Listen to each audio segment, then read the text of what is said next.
আপনারা আমাদের যত বুঝেন আমি এটা মানতে রাজি না। আমি এই দলের জন্য বহুত কিছু করছি। বহুত বড় কথা না। আসসালামু আলাইকুম ভাইয়া। কি অবস্থা সবার? আলহামদুলিল্লাহ। আপনার সবাই জায়গায় আসছেন, খুব ভালো লাগছে। আজকে আমাদের দলের কিছু নেতা কর্মীর নাম ঘোষণা হবে। আর কেউ এটাতে মনে কষ্ট নিন না, কেউ থাকতে পারেন নাও পারেন। এটা যদি কারো মনোবিরোধ থাকে আমি বলতেছি নাম, সবার নাম বলবে একে একে। সভাপতি, সেক্রেটারি সবার নাম বলা হবে আমার দলের। তবে একটু থাকেন। আমার দলের সভাপতি মোহাম্মদ রুবাই হোসেন।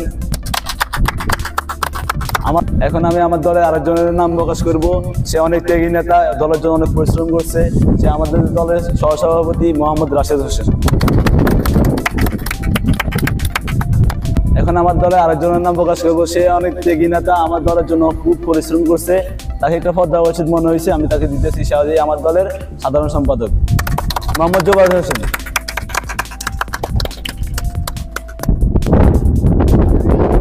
এই কমিটি আমি মানি না। আমি আজকে 10-15 বছর দলের জন্য নিজের জীবন বাজি রেখে কাজ করছি। আর আপনি কিসের দল? এরা আমার দলের জন্য সবকিছু করছে।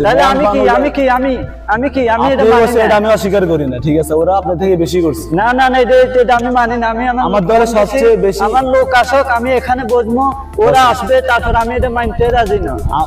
আমি বুঝি না, আপনি বুঝার চেষ্টা করেন। আমি বহুত বুঝছি। আমি জেল খাচ্ছি 11 বছর জেল খাচ্ছি। তারপর তো এই যে ভাই আপনার সাথে আমি জেল খাচ্ছি, ঠিক আছে? 11 বছর আমি জেলে ছিলাম। আজকে আপনি তাহলে আমার নাম কেন আপনি ঘোষণা না দিয়ে কেন এখানে এখন ঘোষণা দিতে হবে? আচ্ছা আপনি শান্ত হন। আপনার এলাকায় প্রয়োজন একটা পদ দেওয়া আছে। আমি এলাকা মানি না, আমার লোক, আমি ফোন দিয়েছি। কোনো শান্ত না, এখানে শান্তনার মতো কাজ করেন না।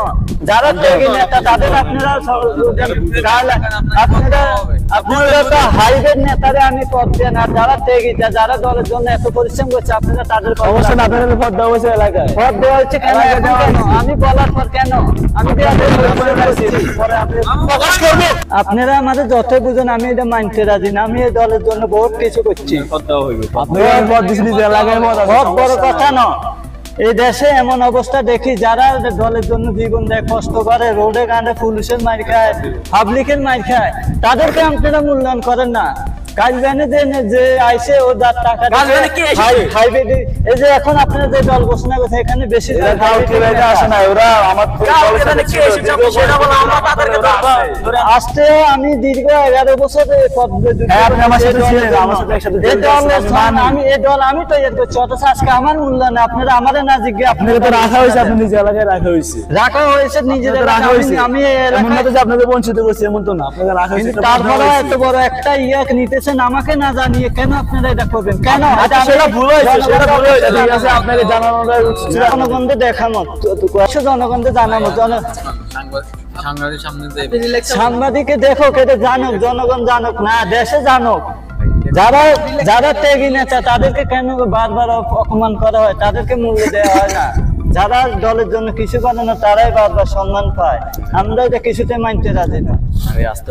আজকে আমি আমার মাধ্যমে দেখাই দিব জাতিকে যে যারা পরিশ্রম করে দলের জন্য জীবন দেয়, গুলুট খায়, তাদের কোনো মূল্যায়ন করা হয় না। যারা পার্টি নেতা, হাতি নেতা, তাদেরকে সম্মান দেওয়া হয় না। আমাকে ছেড়ে দেন, আমি আজকে সব তুলে বলবো। সাংবাদিক আমি মানি না। আমি অনেকক্ষণ ধৈর্য ধরে আপনাদের নাটক দেখতেছি, আমি আর পারবো না। আমি দরকার আপনারা আমাকে মারি ফেলেন, আমি আজকে সব ঘোষণা করে দিব। আপনি সব ভুলে গেছেন। আমি কিছু বলি না, আপনাকে তো দেওয়া একটা পদ দেওয়া হয়েছে, আপনি জেলায় এটা মানতে হবে। কোনো পদ দেওয়া হয় না। কেন আমার প্রতি বারবার? কেন শুধু আমার বারবার শুধু আমাকে দেখেন আপনারা? বারবার আমার প্রতি কেন জুলুম? বারবার কেন আমার প্রতি বারবার আপনাদের শান্ত যাবে না? আমি সব আজকে জনগণকে সব জানতে হবে। যারা রাজনীতিক, যারা দেশের জন্য বলেন, না সমাজের জন্য বলেন, দলের জন্য কাজ করে, তাদেরকে কোনোদিন আপনারা মূল্যায়ন করেন না। এই বিষয়টা জনগণের অবশ্যই জানা দরকার আছে। আপনারা শুধু ওই যে কাজ ব্যানে হাতি একটা কথা শুনেন। আচ্ছা কি বলেন? তাড়াতাড়ি বলেন। আমি বলতেছি, আমি এখন আবার ঘোষণা করতেছি, আপনাকে আমি আমার দলের সভাপতি বানাইতেছি। তোমরা কি বলো? আমি মানি না। শুনেন